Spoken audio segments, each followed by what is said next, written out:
Hello everybody. Hi, we're back. We had some technical issues, but we think we've resolved it now. So if anybody can see us, hello. I don't know why that's playing up, but let's just see what happens. So we only have one viewer. We're guessing it's the lovely Leah. Yeah, it's just come up at the bottom of the screen. Just you, Leah. You could just come down and talk to us, to be fair.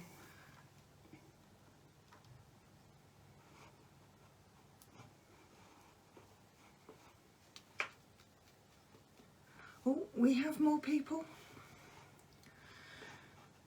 Right, lovely people. So, hopefully, no. Hopefully, we'll have more viewers. We're just working on the technicals at the minute. Can we clear all this off? No, I need to see that. That doesn't disappear. I don't know how to do that. Right, okay, just... Where's the feed so we can see if people comment? I'm trying. It's there. Okay, so...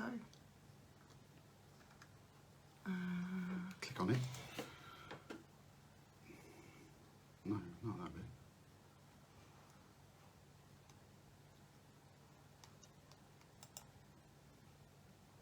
bear with us.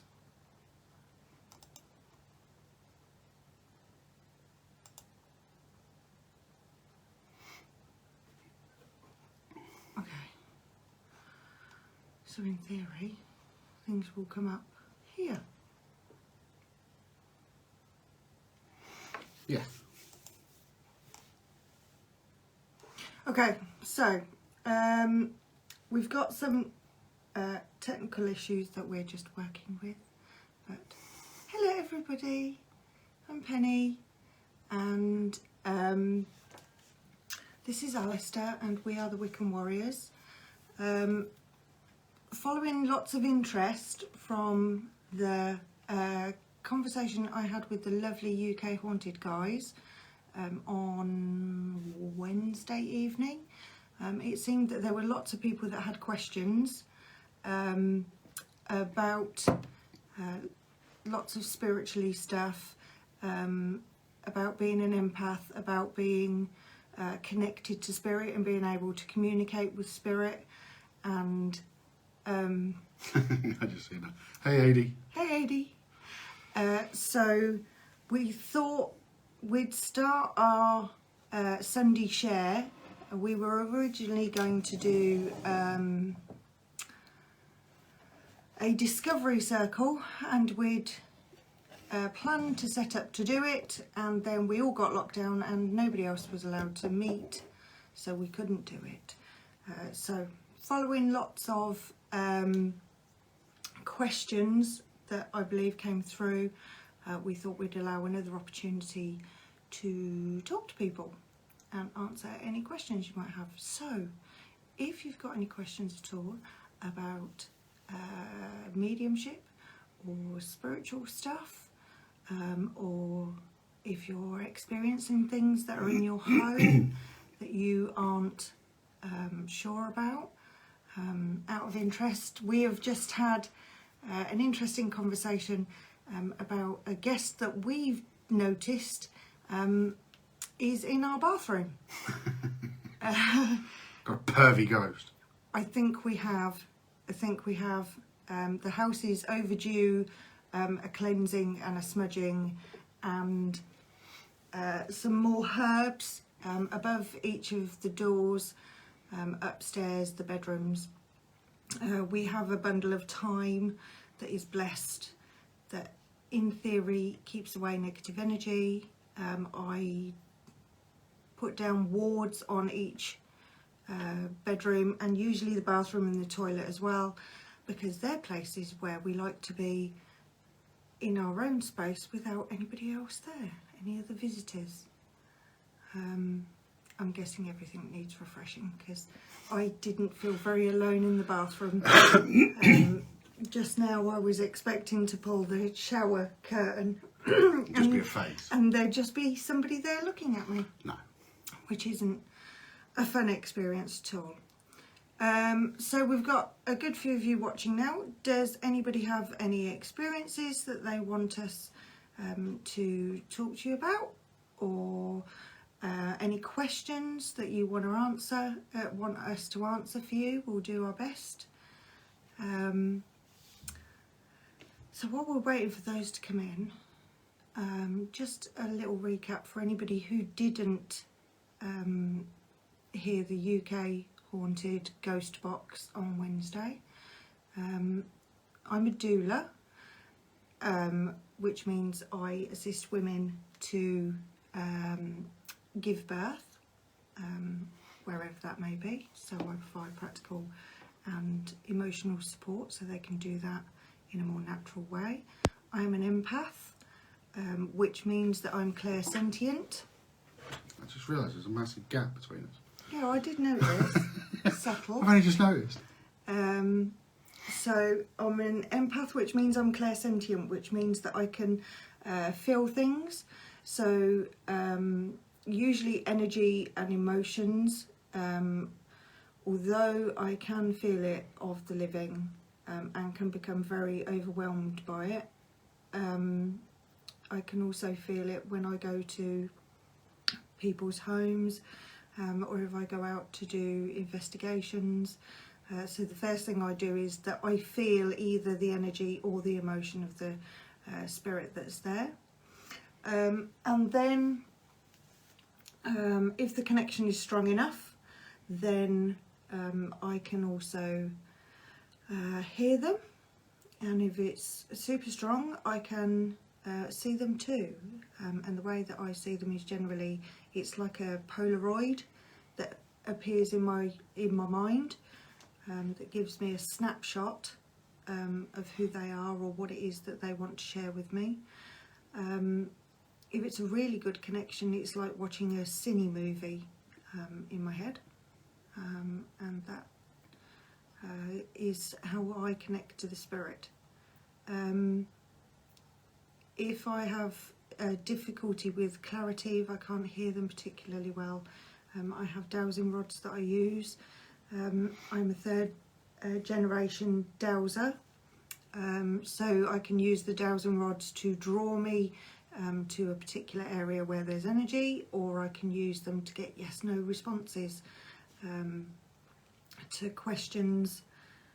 Because if somebody's very talkative in the spirit world, but they talk really fast, I can't necessarily hear what they're saying, and it becomes very jumbled. So I use the dowsing rods to get clearer conversation with the person. So that's some of the things I do. What do you do? God, nobody's got any questions. Okay. For those that don't know me, my name's Alistair, and I'm on a shamanic journey. It's probably the easiest way to describe it. I've been doing mediumship, tarots and psychometry since I was a child. Never did it in the point of sort of running a company as it, like I do now. So it's kind of, this is a bit different for me, sort of looking at it from a monetizing point of view to an extent, which causes queries and quandaries. But anyway, yeah, so I do psychometry. So if people have got an object, historical objects, things like that, I can tell generally what the energy like was for it, who had it, and things like that. Not always.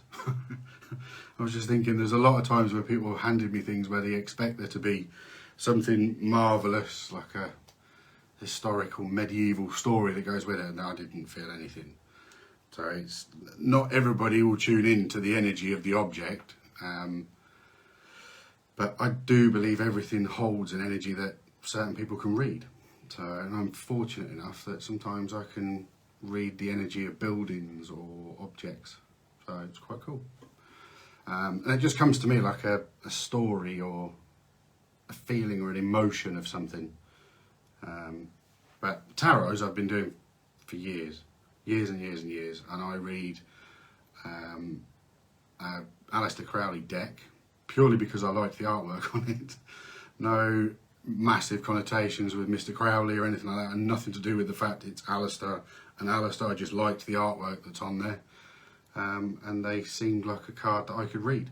So, and they're not rigid in their format, they're quite open. So what a card traditionally would mean in a tarot deck may kind of mean the same in an Alistair Crowley deck, but it'll have a different kind of tone to it. So I get more information out of the Crowley deck than I ever did out of a traditional deck. So, but yeah, other than that, I ain't afraid of no ghosts either. I am. Simple as. The first ghost I ever seen, it was my granddad. And I don't class it as a ghost. A ghost always has some sort of sinister connotation to it, but that wasn't. And he always seemed to appear whenever there was going to be a moment of something I had to deal with. Probably the easiest way of putting it. Hades put a question. Oh, there we go. Yeah, my first experience. See, was... he's psychic. That was clear coincidental. proof there. Or that Hades on a time delay. I was about 10, and the figure that I seen at the foot of my bed was my granddad. And as I looked and sort of woke up, he took a drawer of his cigarette that he was smoking. So he still smoked as a ghost, apparently. And his face lit up red. So I sort of recognised him more, and sort of went, what's going to happen, or what do you want, sort of thing. But I don't mean that to sound like, what do you want? And he said nothing. He just looked at me, said absolutely nothing. But I felt kind of, okay, something's coming. And there was stuff, coincidentally, I had to deal with to do with school. So yeah, it was the first kind of moment where I thought, okay, there's potentially somebody watching out to sort of say, all right, you can do this. So that was cool. So what about you? When was your first spooky experience? I'm one of those annoying people that I can't pinpoint it to one particular experience, because it started for me when I was really young, probably like 4 or 5, and yes, I can remember that far back. I can't. It just became part of every day. I realised subconsciously, I'm guessing, that it wasn't something that everybody understood or that everybody could do, because I didn't discuss it with anybody at all. And it was just more visions. When I had visions of people, I didn't necessarily share it. Although when I went to secondary school, I did share my experiences with some of my friends, and spent quite a lot of time looking into that. Again, for anybody who didn't see the interview on Wednesday evening with UK Haunted, first time I realised what it actually was, I was about 12, did I say? I think I was about 12. And I went with a friend to one of their friends' houses, not anybody I knew at all, and her mum was just staring at me in a really menacing way. And the longer that we were at the house, standing in the room, the longer she stared and the more menacing she looked, and I was really unnerved and I didn't know what it was about. And then all of a sudden she just said, stop it, stop what you're doing. I obviously looked confused, I'm probably quite scared. And she said, you obviously don't know what I am. I'm a psychic. And the second you walked in, I tried to read you and you shut down. You put blocks in place so that I couldn't read you. And they're really strong. And I can't get past them. So let me in. And I said, no. Why would I want you in my head? It wasn't something that I had consciously done or been aware of. I felt very guarded, so there was a level of subconscious defensiveness. But I didn't really... What was a 12-year-old girl? Yeah. Full of attitude. Wasn't full of attitude. I was gentle and sweet and kind. Yeah, so that was the first time I really had an understanding of what it was, and that started my lifelong obsession with looking into all things supernaturally and stuff. Hi Rose, good of you to join, lovely girl. We're asking for questions for anybody that's joined us. If anybody has any questions about the spirit or supernatural, anything that they want support with, please pop it in the comments and we can answer. It is otherwise just us literally sitting here chatting randomly. And although that is fun because we are a bit odd. Well, I'm going to build on Adie's question. Okay. So the first experience, so something from a mediumship or a psychic position, because I don't think they connected, if you see a spirit, to actually the same as mediumship and kind of being able to sit down and go, I'm going to tune into something, was when I was a teenager. I'm going to confess online. Oh God. It was a part... I've no idea where this is going. It was genuinely a party trick to me. If I could genuinely kind of read somebody's energy, or if I was in their house, I've not burglarised it or anything like that, I was a guest, you could handle a piece of it, of something, and be able to describe something that was was right, is the best way to put it. So there was no other way I could have known what it was. And that was just a party trick to me. I had no idea where I got the information from, how I got the feelings I was getting from the object I was handling. I had no idea. And it was just, like I say, a bit of a party trick. Because I had no clue where the information was coming from, other than going, well, it must be coming from whatever it is I'm holding, or I've got my hand on, or I'm sort of absorbing the energy of. So... How old was you? 14, 15, 16. As I got older, it gave, skills got better. So you're really good now because you're super old. No, not quite. No. So we've got a few more people coming on. Lovely Anna.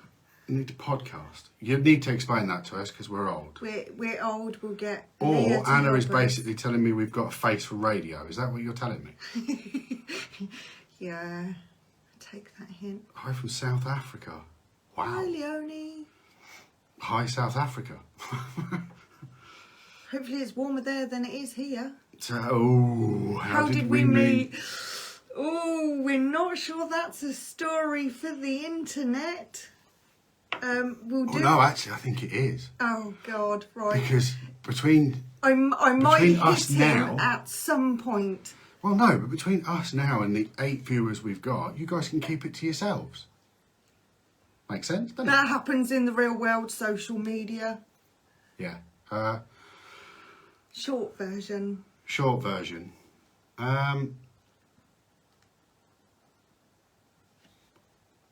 worked for Penny in her company as a senior carer and did for about 10 months.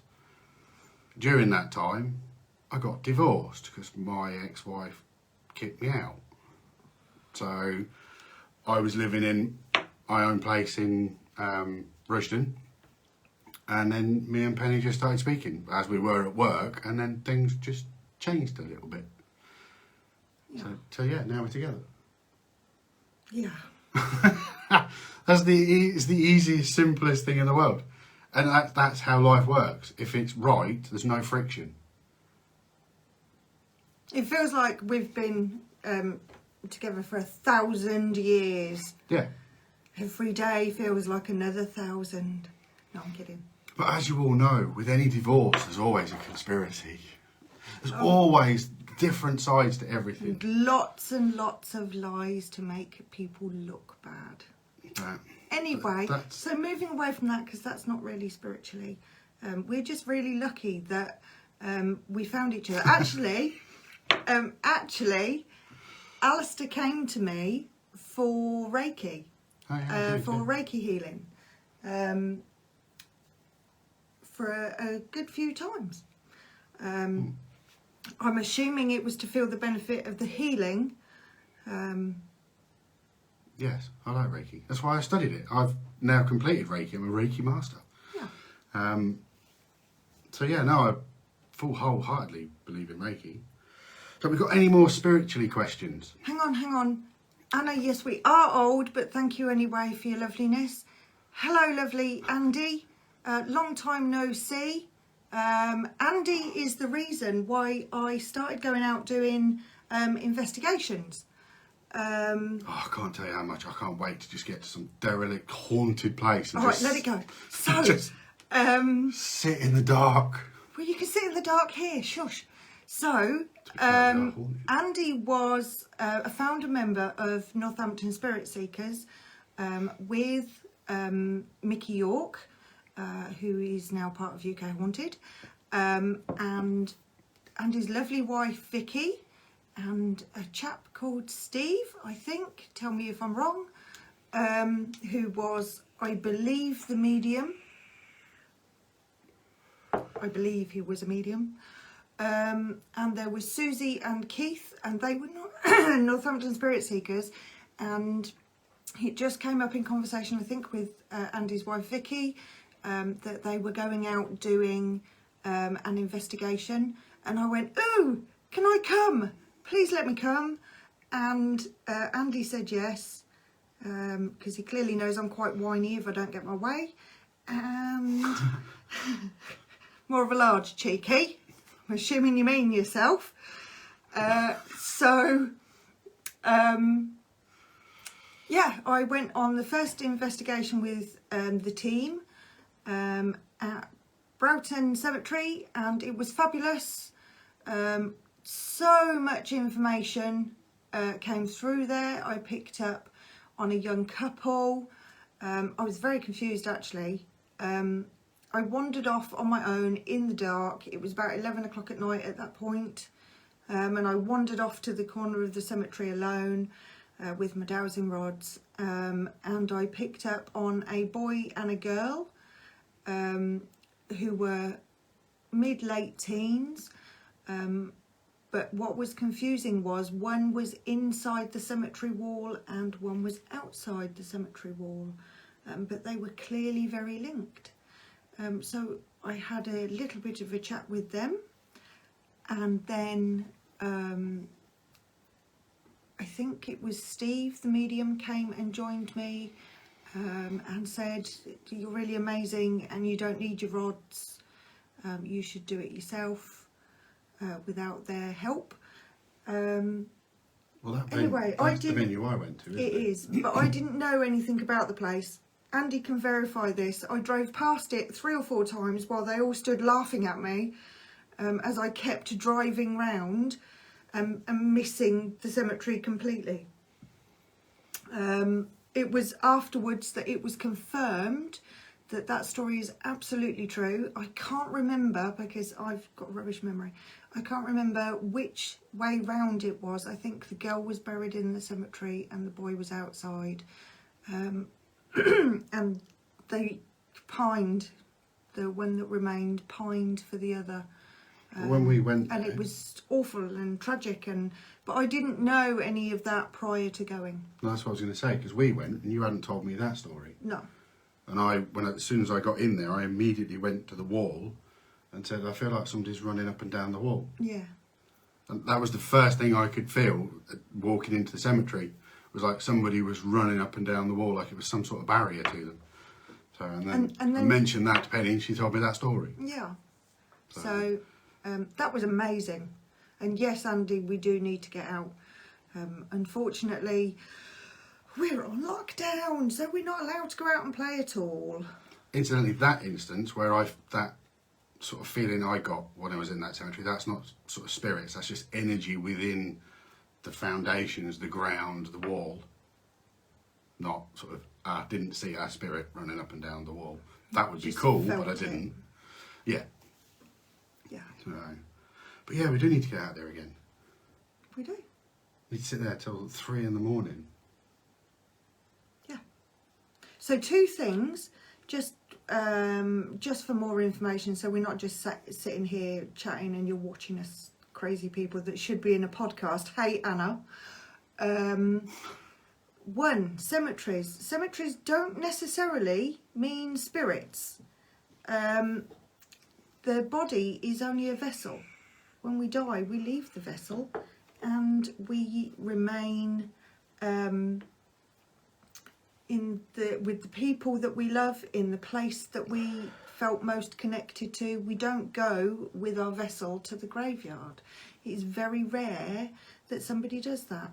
Thanks, Anna. Anna's just sucking up. I know, I like Although that. she has put a question on, can spirits move pictures?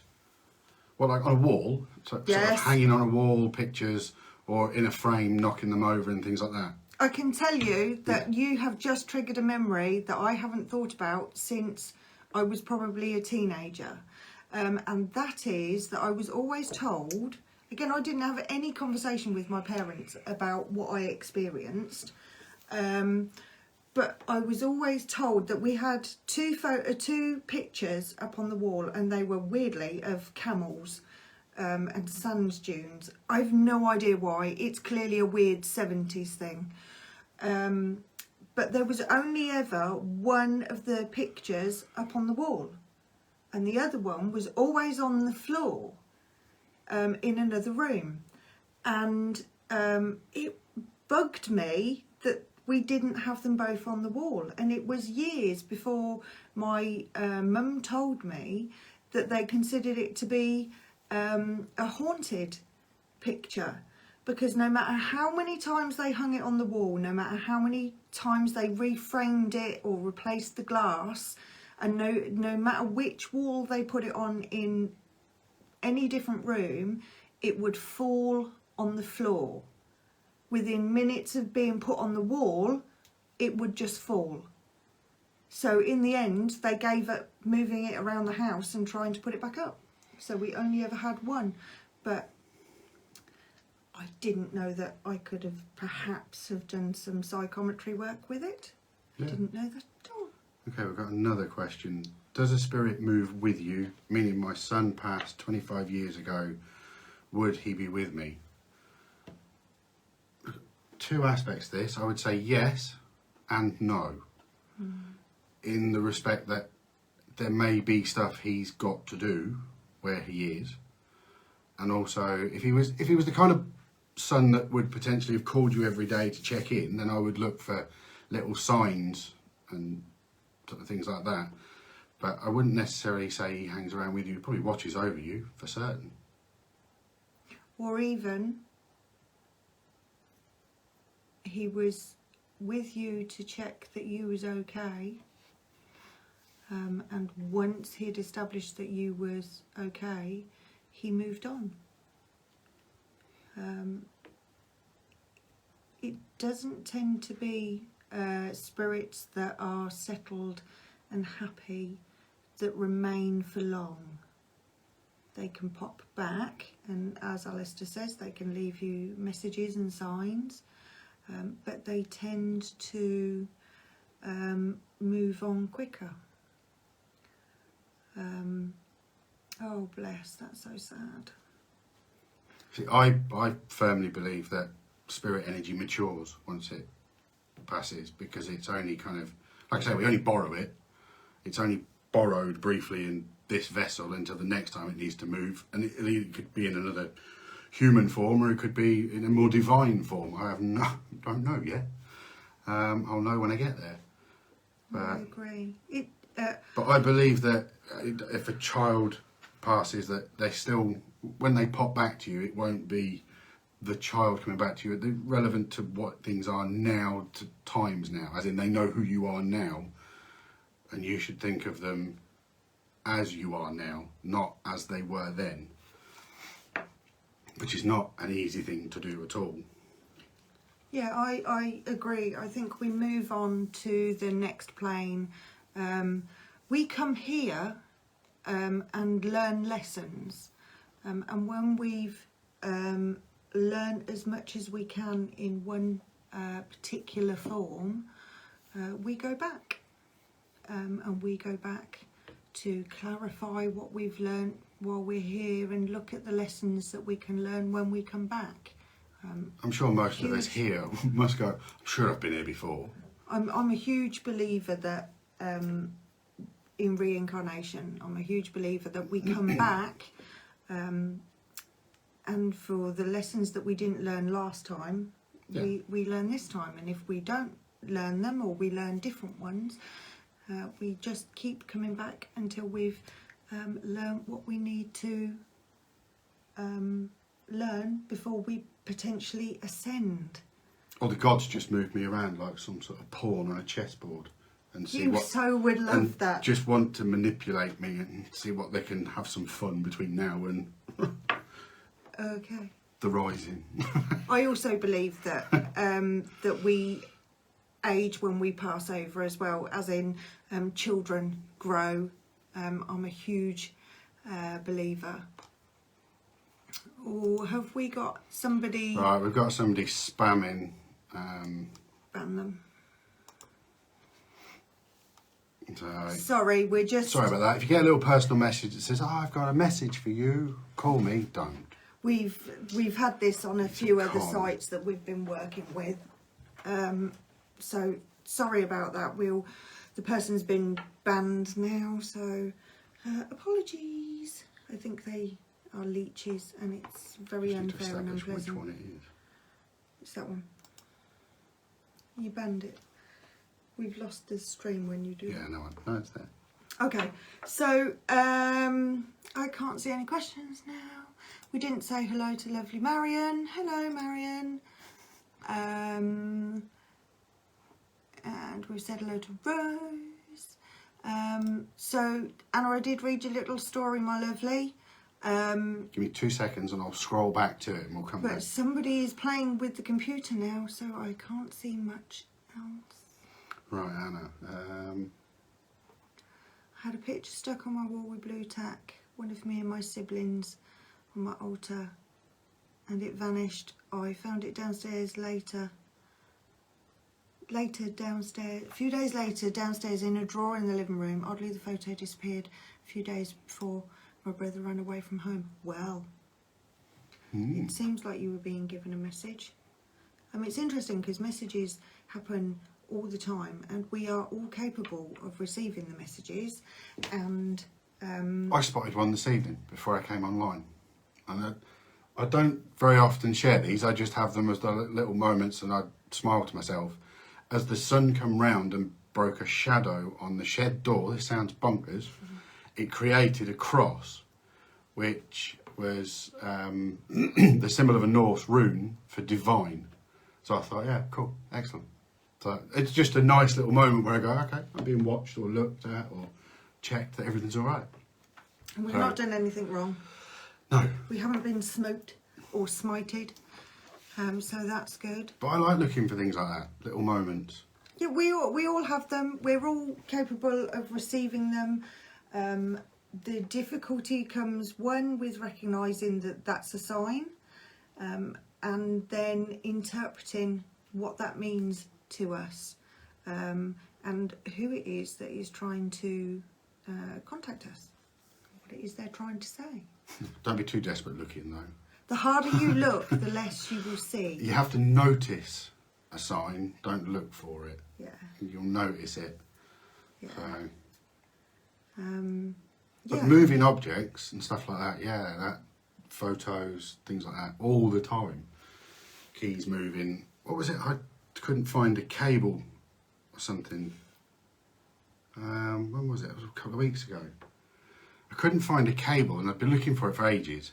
And I walked through from the conservatory and went, I know where that cable is.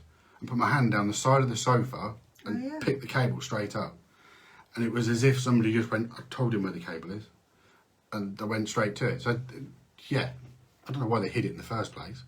Or maybe they didn't. Anyone who's older will say it was St. Anthony that led you to that. I thought you were going to say I've got dementia. I just forgot where I'm putting stuff. No, St. Anthony is the saint of lost things, I believe. I might be wrong. If anybody knows better, tell me. Pass, I'm not sure. Okay, so what else was I going to say? So I said about the cemetery. So Alistair said at the beginning that he isn't... Oh, good night, Leonie. Thank you for popping in. Let you go to sleep because it's midnight there. Bless you. Bless you. Good night, my lovely. So Alistair said at the beginning that he wasn't scared. I don't think that's true. We'll see. We'll see. I am. I'm more scared of the living than the dead, if I'm honest with you, because they're more capable of doing harm. I think that I'm a human and I have a startle response and I have a defence response, and when things happen that are unexpected, yes, I get scared. It's natural and it's human. It's how we protect ourselves. Just saying. No, I'm not disputing trepidation of the unknown. I'm just sort of saying... And having had a couple of dodgy encounters. I don't at any point anticipate being somewhere in a haunted house and then being dragged out of the room by my foot. That kind of level of kind of spookily stuff that goes on, that's the sort of stuff I'm on about. I've never seen anything that would physically cause somebody a great deal of harm. I have. Sort of scratches and marks and things. And I do like to maintain that element of scepticism, or my foot on earthed into reality. I'm not sure how to term it, but I like to kind of make sure I am seeing what I'm seeing or feeling what I'm feeling. Thank you, Marion. It What's is that? indeed St. Anthony, the saint of lost things. See, I told you I'm 100 years old. Okay, so yes, Andy, Clop Hill. We did an investigation there that was fairly interesting. I had an experience there that I've never had before. It wasn't frightening, Very, very but frightening. it was very unnerving. In that, being an empath, I take on the feelings, but I can also take on the physical feelings that somebody's got. So if they're unwell, I can take those on or experience them so that I understand what they felt physically. And there I took on pregnancy, which was very unexpected. I believe that we were doing a mini seance there at the time, and it was the early hours of the morning and very dark, and there was no lighting there at all, so by the light of our phones, and I just remember going, oh, that's a bit weird. I think I'm pregnant, which was a bit weird for the rest of the group. I don't know if you remember that, Andy, if you can confirm that, but it was very strange. It was something that I hadn't experienced before. I have experienced other things before, so like the aches and pains, if somebody had issues with their heart or their lungs or their head, or weirdly a missing limb, but none of it felt as strange as suddenly going, and now I'm pregnant, and now I'm not. Okay. It was strange, just saying. Sounds it. Yeah, was a little bit. So where's Clop Hill? Bedfordshire, somewhere in Bedfordshire, I think. I don't know. So it's worth noting that when I go on investigations, I want to know very little about where we're going, so that I don't do any research. Yeah, because Wikipedia is true. It's not for Wiccans. So generally, I just want the postcode of where I'm going, or the bare minimum, and with as least notice as possible, so I can, anything that I pick up while I'm there, I know it to be something that I've sensed while I was there, and not anything that is from a memory of something that I've read. So I don't tend to do any kind of research. That and the fact I'm just super lazy and I can't be bothered. Yeah, I can vouch for that.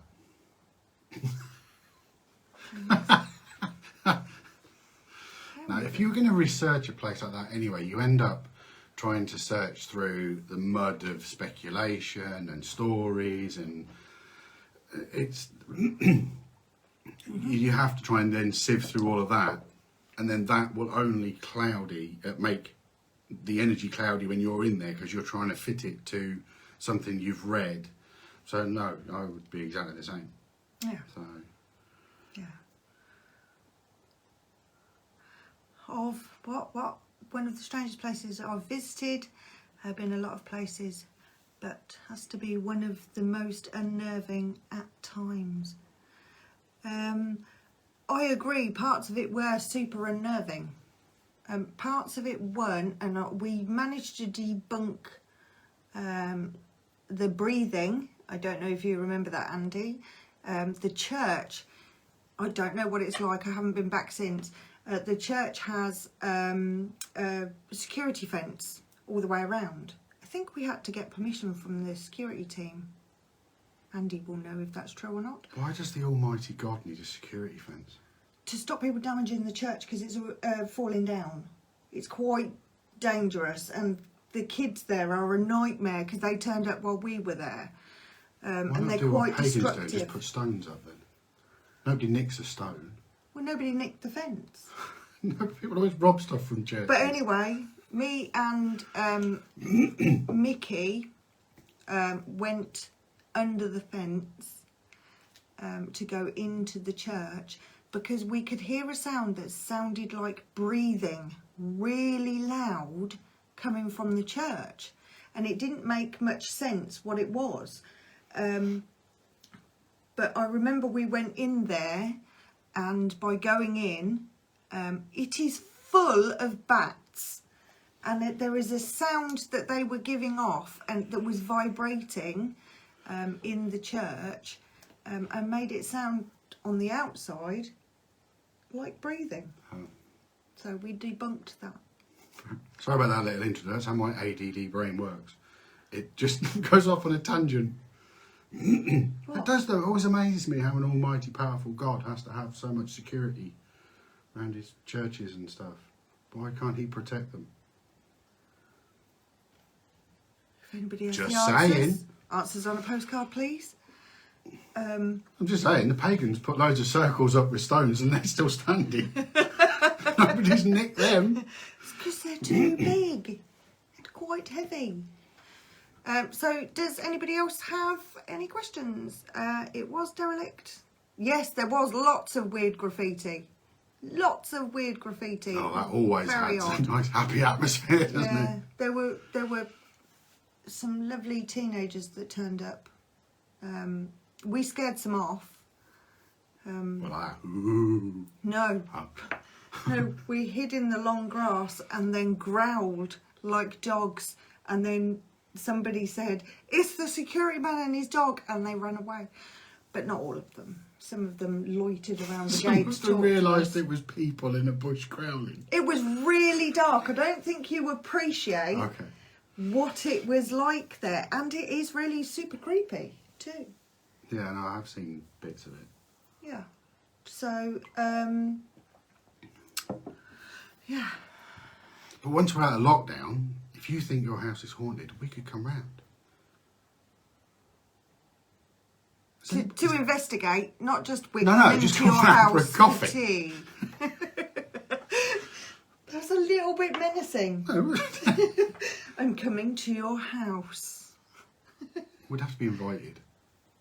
We're not vampires. No. Okay. It's a little bit weird. Okay, so we've had a little ramble. Does anybody else have any questions? We'll answer most questions.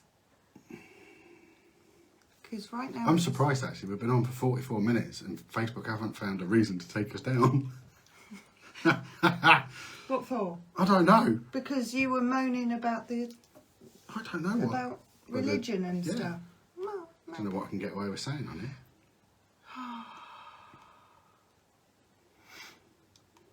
Keep out the black magic. Are you on about the chocolates?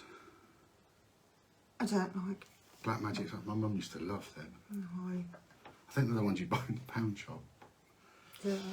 Dirty. Anna's invited us round. That's nice. There's got to be a ghost or something involved. We're not just popping round. Although it depends what you're gonna. No, we can do. There is things that we can do in all serious note, like cleansing. If there is energy there, sometimes just knowing what it is the easiest thing. You don't have to necessarily ban it from the house and do all this banishing stuff. Like I said, I don't think anybody's going to be dragged down the stairs by their ankle. It's just a case of balancing the energy in your home is important. It is indeed. It is indeed. Okay, we haven't got any more questions. We should do a talk like that though, about sort of this black magic, white witches, hedge witches, the difference between Disney and reality. I live in the Disney reality. Just permanently want that filter. Shall I see if I can do. get it for live? I do. Oh my God! Do that. No. Oh, okay. Damn it! I look excellent as a Disney princess. If that's the case, Anna, what you can do is you can set it up as a trigger object. So put either you could sprinkle flour around it, or you could draw a mark where it is, and then set a video camera up, or a camera of some sort up to record it, and then you can see whether it moves or how much it moves.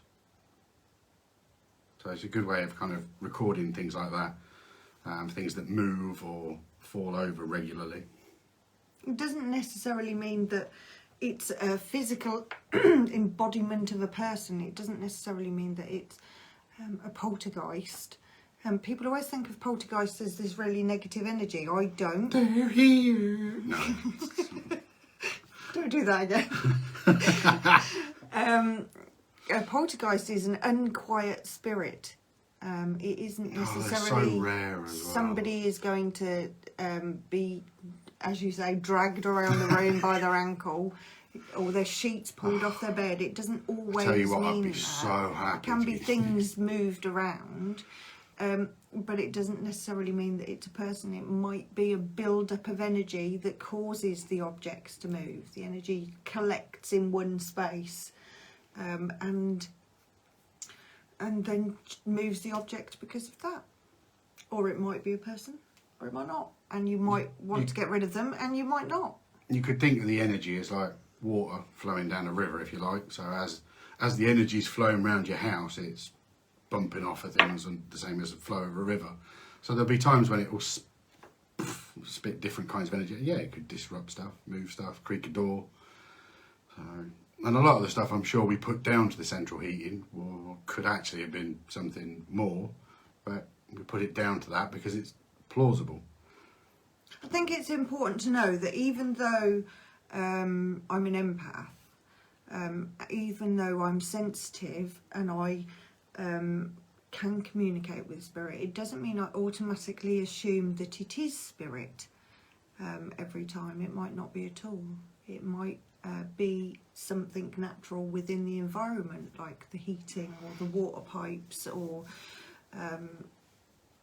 that there's a window open, or there's a draft, or it doesn't necessarily, or most importantly, imagination, because if you're on your own and you hear something, you can convince yourself that you heard something like a door slam, and it might not be that. Take care, lovely Rose. Thank you for listening in. Bye. Bye. I was just reading Anna's comments there. Her mate's got a piece of paper caught on camera, moving. There was no wind or anything. Because that's always the thing when you catch the footage. It's what you get in there, and it's not like it used to be. Things can be manipulated now. I'd love to learn more about all of this. It's not like Hogwarts. There's no Expelliarmus. That's not what this is about. It's about just lifestyle choice, I suppose, and reading stuff. I mean, I've ordered a new book today. There's always something that I need to learn more about. There's always something I want to know more about, even if it's a particular person that I've sort of heard about in a story. I've thought, I need to learn more about that person as a celebrity or as a life coach or something like that. So there's always something I want to learn, and that's the thing, Anna, is read whatever you can. And it kind of, that started for me by reading the Holy Bible. I did, cover to cover. I needed to, because they kept telling me everything, and I thought, well, if I read the book, all the answers are there, and that's sorted. But no, that's not how that works. Okay. But then that led to then reading a book later in life called Prometheus Rising, which was a social psychology book. So my spiritual journey has also stayed really alongside a psychological understanding and knowledge as well. So I think it's very difficult. You can be spiritual with anything you do. Yeah, you can. You know, Anna, for instance, works in care. You couldn't be more Empathic. more spiritual than that, and empathic, and that is you helping one person. So that's good. That's all it's about. Anna asked on Wednesday as well, what book to read. I can't tell you a specific book. What are you drawn to? I would say, even if you're drawn to something, keep your well, let's pigeonhole it for us slightly. Open. Yeah, I get that. But go to when you're allowed to go to a bookshop, because apparently they're not essential. No, but what I'm thinking see is, what you're drawn to. Go to that part of the shop when you can, and see what book calls to you. I know lots of things and about lots of different parts of spirituality because I've just read prolifically, and I don't focus on one thing. So I have books on. Sorry, it seems rude. I'm looking at the bookshelf. I've got books on healing. I've got books on. I don't know if this will work. We'll try it. Oh Lord. So there's the books. Some of the books. Some of the books. Some of the mini books. So there are. Okay, you've proper fiddled with it now. Good grief, man. It's fine. Right, so yeah, I've got books on healing. I've got books about mediumship from different mediums. I've got books on psychology. I've got books on witchcraft and Wiccans and magic. But as a book for you to read, you need to be reading stuff that you're interested in. Yeah. So currently, all I'm looking in and researching and dealing with at the moment is Norse mythology and shamanism. Whereas before that, if you wind the clock back 20 years, it would have been Christianity and the Bible. So everything will change, but the knowledge of what you've read stays with you. So if you want a book where you think, okay, well, I need to kind of figure out who I am spiritually, then you need something that's more self-help based for your own spiritual sort of journey. Or it could be you think, no, I want to go have a look at how divination works and then find that side of things. So it's kind of, there's just an absolute plethora. Yeah, that's the word I was looking for. Yeah. Of books but it's what you're interested in. What we see a lot of at the moment, or what I see a lot of at the moment, is this, like, for want of a better term, like Insta pagans and Insta witches, and it's kind of, it's more about how many bits of stuff can I have hanging around my house and look like a pagan or a Wiccan, than actually behaving in your root as that kind of grounded, empathetic, nature first kind of person. Then that's the kind of topic then your books will be. Or if you want sort of bloodthirsty Viking Norses where gods wield power and have an element of humanity, then go with that. It's entirely up to you. And whatever you choose. Or you can have a broomstick like Penny. That's quite rude. That's quite rude. It's hidden. It was hidden, but you've got the thing so they can see my broomstick. So yeah, it's read whatever's interesting to you, because you'll grow from that. Yeah. And if you read something and you're not enjoying it, it doesn't mean that you will never enjoy that book or that subject. Move on to something else. Keep your mind open to what you're drawn to, because what you're drawn to is the path that you need to go at that time.